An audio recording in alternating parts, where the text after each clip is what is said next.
Currently, we are in a Passover season. This is the weekend that the Lord Almighty put Himself on the cross for me and for you. In my previous recording, I had recorded a teaching regarding the 4 cups, and I highly recommend you first to listen to that before you are listening to this recording. It's amazing, while I was doing Bible study in the morning, having communion with the Lord, from second books of Kings, I want to read to you a scripture that opened my eyes. For the first time, I actually start realizing why the Lord is going to the end to announce the beginning. He's always going to the end, and then He starts announcing certain things from the beginning. In our sessions, it's happened the same. The Lord will show you the end result. He will show you who and what you are, and then He is taking you back. And then He is starting cleaning up the bloodline and your timelines. So in the second book of Kings, chapter 23, verse 21, the king Uzziah was cleaning up everything in Israel and in Judah, and then he find the book of Revelation. And I will come now back to that, because this is a pattern that we find in the books of Chronicles and in Kings, 1st and 2nd Kings. Most of the kings went astray, and they led the people astray. And then when they find this revelation of Moses, what the Lord actually asked Moses and the people to do, their eyes open up. And this is the first king that introduced Passover to the people after they went astray. So listen at the 2 Kings 23. The king now commanded the people, celebrate the Passover to God, your God, exactly as directed in this book of the covenant. I'm going to tell you a mystery that the Lord spoke to me this morning. And now, for you to understand what Uzziah was saying here to the people, I want you to celebrate Passover to God exactly as God directed it in the book of the covenant. Remember, these are Old Testament saints. They were still waiting for the Messiah to come. And they totally miss it the moment the Messiah put Himself on the cross in Jerusalem. The Passover lamb had been slaughtered by the people in the temple. And they missed the true lamb because they rejected Him as the King of Israel. What a pity. So let's now go back to 2 Kings 20 so that you can understand what is happening here. I'm not going to tell you the whole story about Hezekiah. Please go and read it for yourself. Hezekiah was a good king, and he cleaned up many things. And now we come to chapter 20, verse 16. Then Isaiah spoke to Hezekiah. Listen to what God has to say about this. The day is coming when everything you own and everything your ancestors have passed down to you, right down to the last cup and sewer, will be cleaned out of here, plundered and packed off to Babylon. See, the people do not want to listen. Constantly they took the people astray. They lead them to the Babylonian system. They lead them every single time to start praising and worshipping Baal and Ashtoreth. And the Lord said, it's done. I'm going to put my people back into exile. God's word, worse yet, your sons, the progeny of your son you have begotten, will end up as eunuchs in the palace of the king of Babylon. You know, we do not know these facts and these stories. Why is it that Daniel and his friends went up as eunuchs in the system of Babylon? My question is today, why are we spiritual eunuchs in Babylon? Do you know why? Because we do not celebrate the festivals of God Almighty. We led astray by thinking we are sitting in the churches and praise and worship, but we are still in a pagan worship tradition. I know that you do not like what I am saying, because if you celebrate Easter, you participate in a pagan feast, saints. Easter is celebrating the resurrection of Christ Jesus. And yes, if it was not for the resurrection, I was not teaching now. You cannot separate resurrection from the cross. But Passover is not about resurrection. As a matter of fact, Passover And the resurrection was not on a Sunday. It is sun worship. I'm going to read to you how they praise and worship the sun god.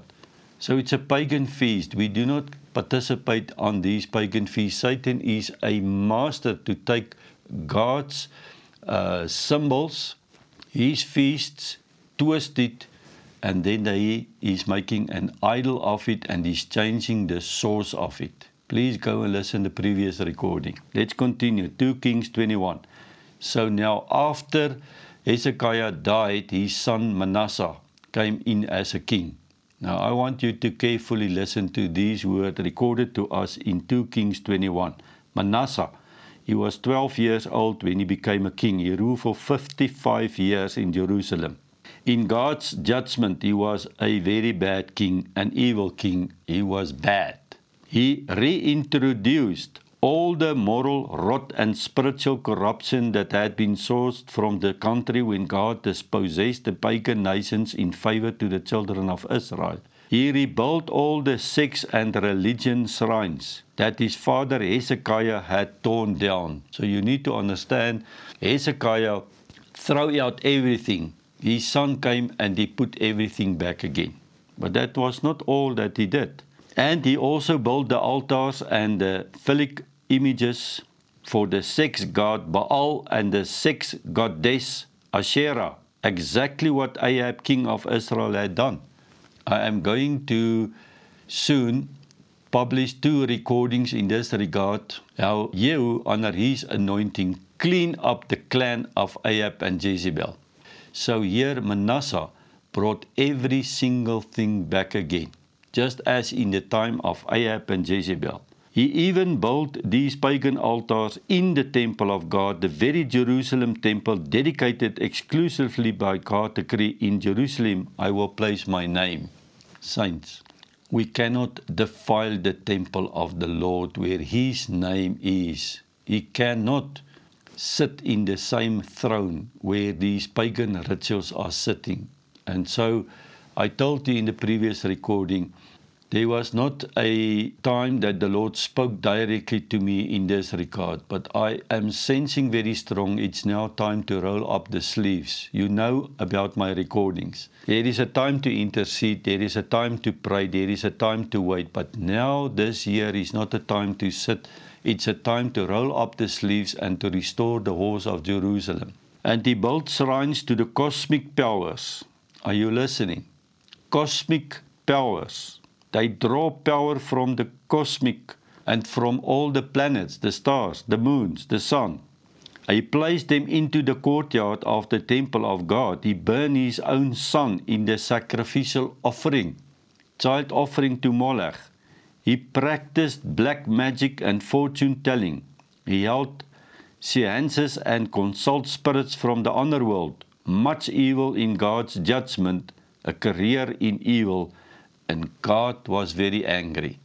Look at verse 7 to 8. As a last straw, the places that carved images of sex goddess Asherah in the temple of God, flagrant and provocative violation of God's well-known statement that both David and Solomon in this temple, in this city Jerusalem, my choice, out of all the tribes of Israel, I place my name exclusively and forever. Never again will I let my people Israel wander off from this land I gave to their ancestors. But there is the condition. They must keep everything I have commanded in instruction my servant Moses passed on to them. There is a condition, saints. You need to keep the instructions. That's why I started reading you the end. They found the book of Revelation. They read it and the king's eyes opened up. If you do not read your Bible, you will not know what God's requirements are and you will be led astray. Verse 9, but the people did not listen. Manasseh led them off the beaten path, the practice of evil, even exceeding the evil of the pagan nations that God had earlier destroyed. I need to share something with you. I was very disturbing in my heart. Somebody came to me for a session and I don't know why I explained to her certain things, and the moment she started telling me what she went through with consultancies, people that are actually helping people to get free, but the source is not the same.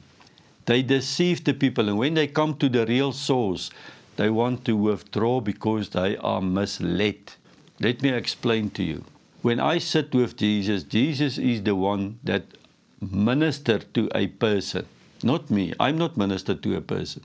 So this person was asking, can I work with your subconscious mind? Immediately if somebody is telling you, I want to work with your subconscious mind, I will run away.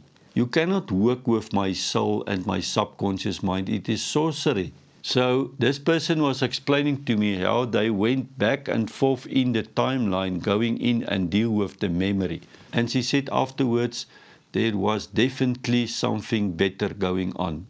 But that is the spirit of divination. And then in the next session, the person was asking the patient, do you want to connect with your father? And she said, no. Connection with the Father is exactly what Manasseh was doing. He was going to the underworld, connecting with the spirits of death. Now, here's the difference. Carefully listen to my words today. Here is the difference. When we walk with the Messiah, and we are currently with Him in His courts of heaven, where are the ancestors of us? They can only be in hell or in heaven. So when there is confession to be made, and even your father or your mother is dead, they are not living on earth, but they are alive with Jesus. And He is bringing them into the court so that you can deal with the unforgiveness and come free. But the source is the Messiah. He is standing there and He is doing it, not us. If I am now going to Sheol and speak to the spirits of death like Saul, going to the witch of Endor, that is totally wrong, and that is exactly how Satan came in and deceived the people. I'm a little bit in a rabbit trail, but let me tell you, verse 10, God thoroughly fed up. I told God every single morning, I know, Lord, that you become fed up with the people. And I must tell you, somewhere along the line, I'm starting getting fed up with the people if they do not want to listen. There are many people who just are very hungry and taking everything God is saying, but there are still many people captured in religion. You hear, you agree, but then you just walk away and you go your old ways. God is thoroughly fed up. I'm reading off the Message Bible.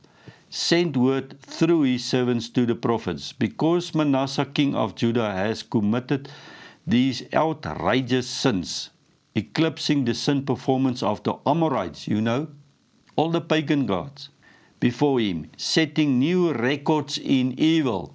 I think where we are currently is we set new records of evil in this world. Using false idols to debase Judah into a nation of sinners. This is my judgment, God is saying. God's verdict. I, the God of Israel, will visit catastrophe on Israel and Judah, a doom and terrible that when people hear it, they will shake their heads in disbelief, saying, I can't believe it. I am sensing when I read this, God is going to say, one day at a time, I am now fed up with South Africa, and some of you will shake your heads with unbelief and think, how on earth can this be? I am warning the people of South Africa, who is going to outrageous stages of evil, leading the people astray. You know to whom I'm talking. Verse 16, the final word on Manasseh was that he was an indiscriminated murderer. There are people they will murder to enrich themselves. He drenched Jerusalem with the innocent blood of his victims. That's on top of all the sins in which he involved these people. As far as God was concerned, he turned them into a nation of sinners. When I am looking what the government of South Africa is doing, I can tell you they are turning the nation into sinners. There are many leaders in Africa who are doing the same. It is time to clean up. 2 Kings 22.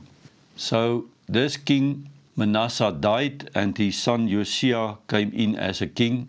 You can go and read the whole story for you. But he was old years when he became the king. He ruled 31 years in Jerusalem. He lived the way God wanted. He kept straight on the path blazed by his ancestor David. No one step to the either left or right. That is what God wants us to do, is to keep the ordinances that he gave us. Not a step left or right, but it's now time to go on the narrow road. Now, clean up the temple, verse 8. I cannot overemphasize this, to clean up your own temple. It starts with the soul salvation. Clean up the temple. The high priest Hilkiah reported to Shaphan, the royal secretary, I have just found the book of God's revelation instructing us in God's ways. I found it in the temple. He gave it to Shaphan, and Shaphan read it. You see, the Bibles are under the dust. We do not read it anymore. I really want you, with honestly telling you, you can see how subtle Manasseh took away all these things. He put in the place many other things. People are not reading Bible anymore, and now you want to go into a ministry. I can tell you honestly, people, where Ahab and the Jezebel spirit operates, and any one of those want to start with a ministry, I am against it. And maybe you are not even aware of the Ahab and Jezebel spirit that are currently involved in your life. But I will destroy that altars where a Jezebel and Ahab spirit operates in a ministry, especially when you linked with me. Many people want to go into a ministry, but you even do not have a solid foundation. Solid foundation is what the Lord appointed me to do. Elazar, you will go into Africa to lay down a solid foundation. Cannot be in a ministry without a foundation. Question is, how many chapters a day are you reading? Don't tell me God is just speaking with you. You need to read this Bible. I've just found the book of God's revelation instructing us of God's ways. And you need to read it. In the name of Yahweh. Verse 11. When the king heard what was written in the book, God's revelation. Are you hearing what I'm saying? When we heard the voice of the Lord, then he called for Hilkiah the priest, Ahikam son of Shaphan, Akbor son of Micaiah, Shaphan the royal secretary, Asaiah the king's personal aide. He ordered them all, go and pray to God for me and for the people, for all Judah. Find out what we must do in the response that was written in the book that has just been found. God's anger must be burning furiously against us. We are not even aware of the anger of the Lord because we are now in a dispensation of grace. If you read these books, I can tell you it must come to pass in your heart how the Lord must look at us now. He is getting fed up because we do not want to listen. Our ancestors haven't obeyed a thing written in this book, followed none of the instructions directed to us. I like these words. 2 Kings 23. This is how God put my DNA together. This is my Yetzer, the frame of everything God put inside of me.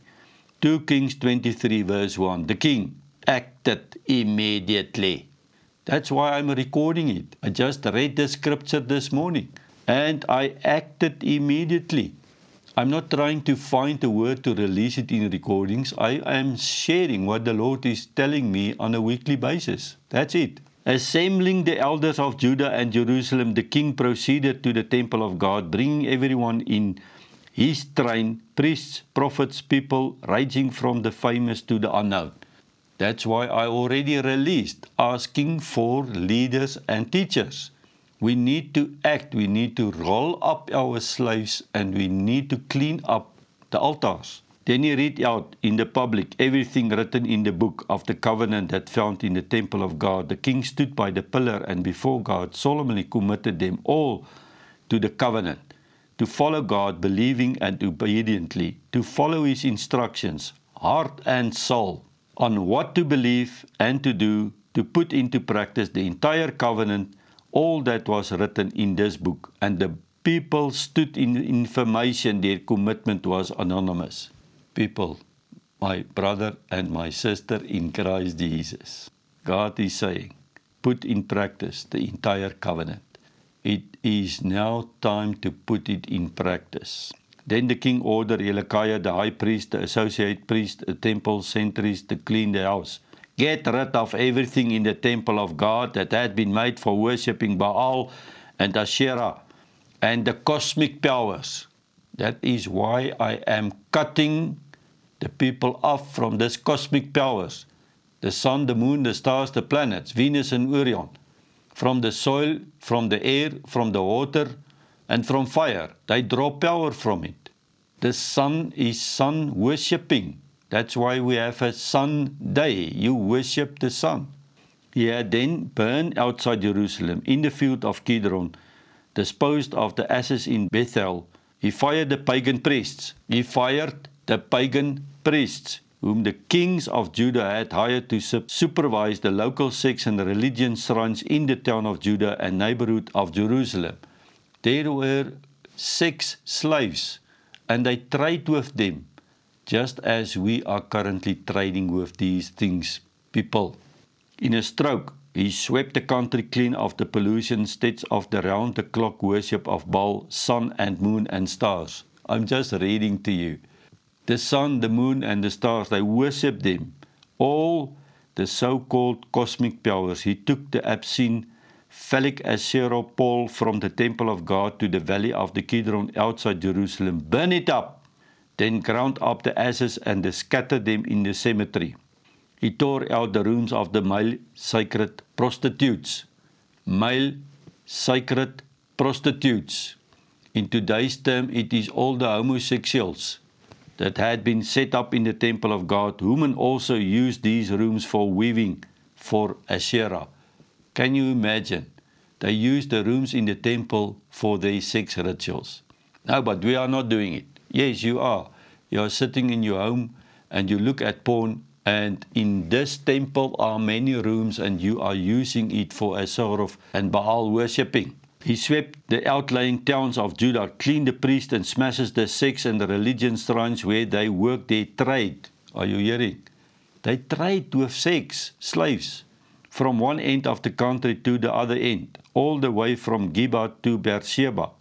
He smashed the sects and the religion shrines that had been set up just to the left of the city gate for the private use of Uzziah, the city mayor. Even though these sects and religion priests did not defile the altar in the temple itself, they were part of the general priestly corruption and had to go. Verse 10 to 11. Then Uzziah demolished the Topheth, the iron furnace griddle set up in the valley of Ben Hinnom for sacrificing children in the fire. No, Eleazar, we do not do this today anymore. Yes, you are doing it. When you do abortion, it is a blood sacrifice. Do you know how many believers are sitting here with these things? No longer could anyone burn son or daughter to the god of Molech. If I will become the king of Africa, I do not refer to a president. I do not want to be a president. I'm speaking to you as a king. If I become the king of Africa, the first thing that will go is the sexual altars, the sex trades. No one will put a child through the fire. Abortion, it will stop immediately. I will make me an army like David, and we will go from the south of South Africa to the north of Egypt, east and west, and clean up this continent. He held of the horse statues, honoring the sun god. No, we do not honor the sun god. Let me tell you something. Many years ago, somebody put a book in my hand, Harvesting the Whirlwind, by Denise Hoots in South Africa, pointing us to the Voortrekker Monument, the sun god worship altar. I do not want to go astray because I really want you to tell what is inside of that book. When I read that book, I stood up and I called Denise Hoots and I went to her in Joburg with her appointment and said to her, this Voortrekker Monument needs to go out of South Africa. Now it's already done in the spiritual realm. I said, I don't care. It needs to be blown up. This is what these people did when they read the book of Revelation, saints. They did not go to the altar and lay hands and put oil and blow the shofar. They destroy it. And we are supposed to destroy that altars. There are many other altars also from now in the ANC side. It needs to go. I am here to represent the King of the universe. I'm not here to represent a political party. Verse 12 to 15, the king smashed all the altars to smithereens. He did not blow the shofar and pray about it. We are so captive with this concept of interceding that we think when we intercede, everything is done. No, you need to roll up your slaves. Jehu was physically on his warrior chariot to the halls of Jezreel, to the walls of Jezreel, and he gave physical the command to destroy Jezebel. He then destroyed 70 sons of Ahab, asking for their heads. I'm ahead of myself because the recordings will come out soon in this regard. This king, Uzziah, smashed the altars. The altar on the roof shrine of Ahaz, the various altars that the king of Judah had made, the altars of Manasseh, the courtyard of the temple. He smashed them all. He pulverized the fragments. He scattered their dust to the valley of the Kidron. This is what we need to do in Africa, saints. The king proceeded to make a clean sweep of all the sects and religion shrines that had proliferated east of Jerusalem and south slope of Abomination Hill. Can you imagine yourself? There is a hill now called the Abomination Hill. The one Solomon, king of Israel, had built to obscene Sidonian sex goddess Ashtaroth, the Chemos, the dirty old god of Moabites, and the Milcom, the depraved god of the Ammonites. Ja, Solomon met al sy vrouens erected all these pagan altars because he went astray. And there everything culminated into evil works, as we see today also in the universe.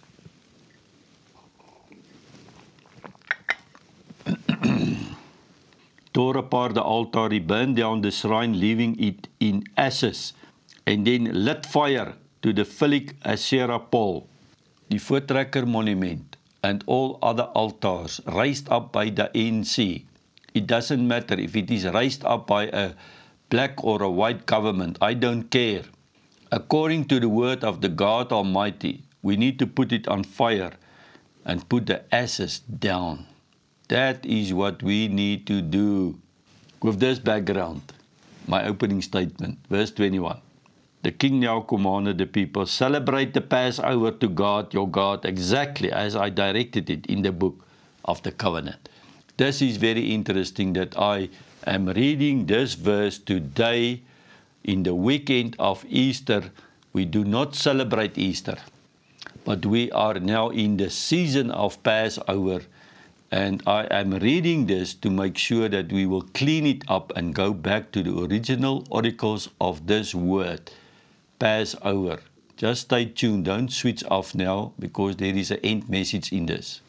Verse 24, Uzziah scrubbed the place clean, trust spirit media, sorcerers, domestic gods, caved figures, all the vast accumulation of the full and the obscene reels and images on display everywhere where you look in Judah and Jerusalem. Uzziah did this in obedience to the words of God, revelation written in the book that Hilkiah, the priest, found in the temple of God. It's an act of obedience, saints. We just want to sit in a corner of a building and praise and worship and look for revival. Revival is not coming where you praise and worship. Revival is when the people are turning the altars down and they follow God, His instructions in the book of Revelation. There was no king to compare with Uzziah, neither before nor after a king who turned in total and repentant obedience to God. Heart and mind and strength following the instruction revealed to as it was written by Moses. Verse 26, but despite Uzziah, God's hot anger did not cool. Here is the thing. We are reaching a season that even if we destroy these altars, God's anger will not cool down. Why? Because there are much to do before He can return as the second coming. God is saying here, I will turn my back into the city Jerusalem that I chose, and even from the temple of which I said, my name lives here. You see, the people just want to come to our gatherings as they think it is necessary. Not one, slip one. We come and we stay away. And we have so many excuses. We are not dedicated to the Lord. Saints, really, this is my message today. We need to dedicate ourselves to the Lord. Dedicate this temple of the Lord to Him.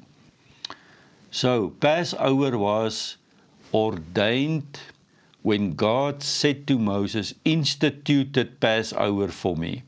Go to the previous recording in this regard. But Passover was an Old Testament holy day. And yes, we celebrate it once a year, no problem.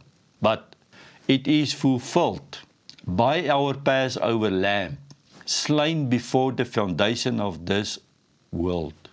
Revelation 13.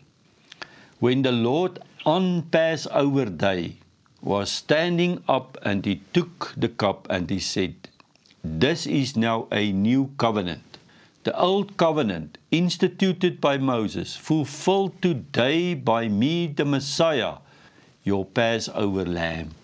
Instead now of having Passover once a year, I now have communion every single day, taking the blood of the real lamb, looking at the blood and say, through this blood I came out of Egypt.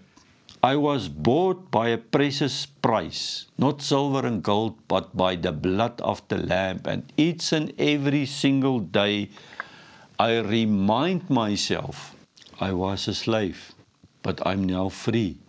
Not once a year. Celebration of Passover has been fulfilled by the real Lamb, whose blood set you free, who cried out a better covenant than the covenant of Abel, the blood of Abel, who cried out revenge and judgment, but my blood, the blood of the Messiah, crying out forgiveness. Isn't this good news, saints? That is why you see I was saying, now we celebrate Passover. We are freed, but clean up this sexual altars. Clean up Baal worship, Astoreth worship. Clean up the Ahab clan. Clean up for Jezebel. She is in the church. She is a false prophetess. She is teaching.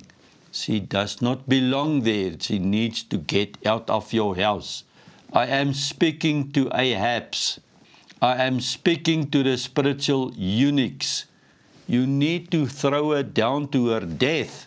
She is hindering you to come into your own destiny. Clean up the altars. Isn't it amazing that the saints, when they stood and they see the king is coming with an ass into Jerusalem, they recorded Zechariah 9:9, the king of Zion. Rejoice greatly, daughter of Zion. Shout out, daughter of Jerusalem. Behold, your king.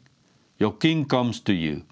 He is righteous and victorious, meek, and riding on an ass, even on a colt, the son of an ass. Here is the king coming, in meekness as a lamb.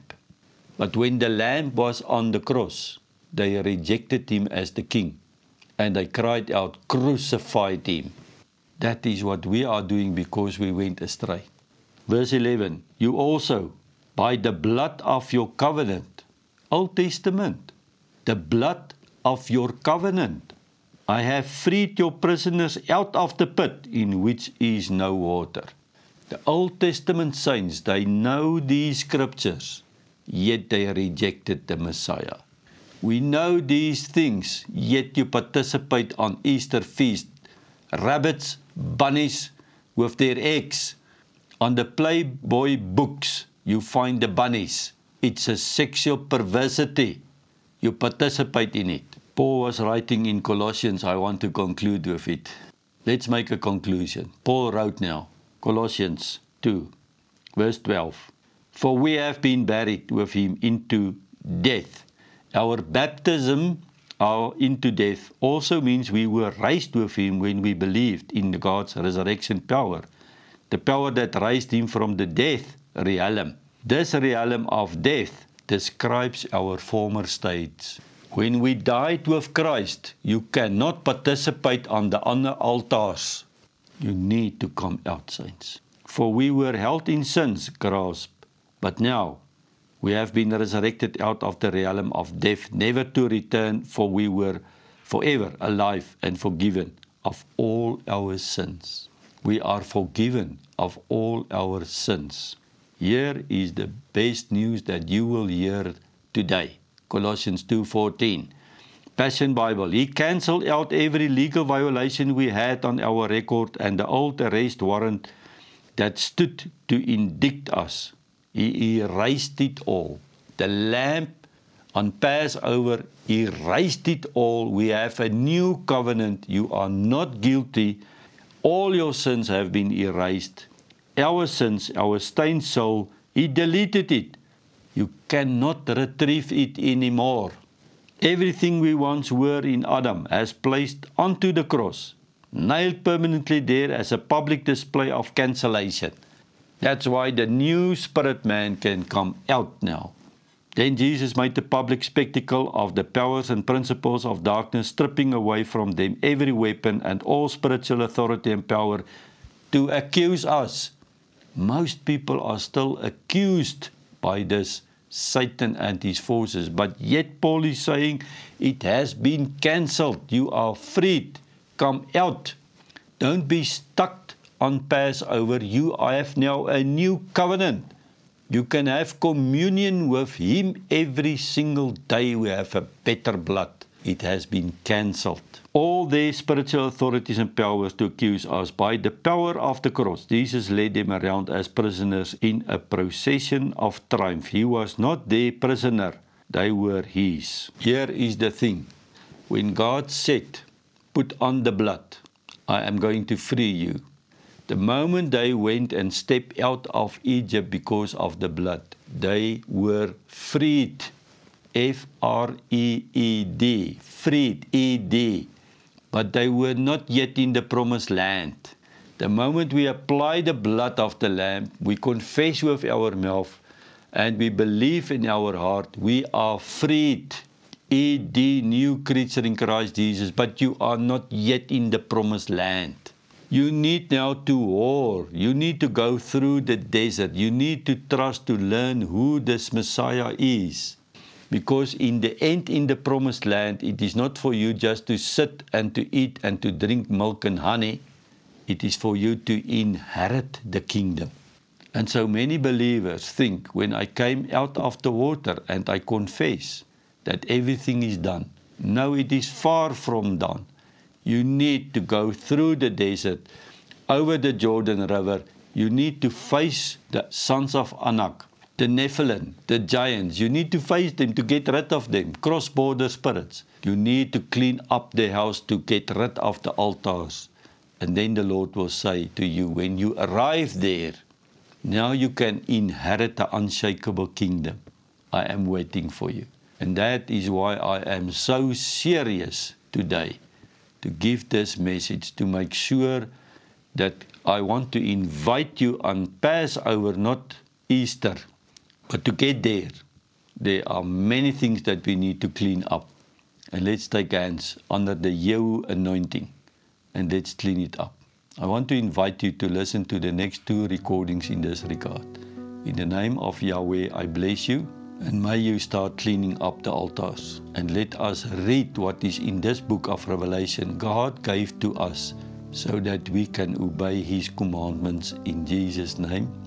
Amen. I was lost in a sea of shadows, wandering far from home. Every step a lonely echo, a heart of stone, all on my own. But then your light broke through the darkness, a love so pure, so divine. You reached out and called me.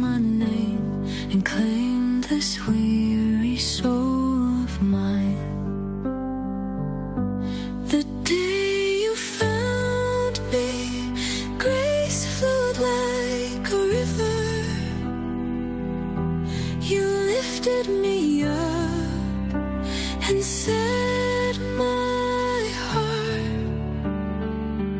in your arms, oh Yeshua.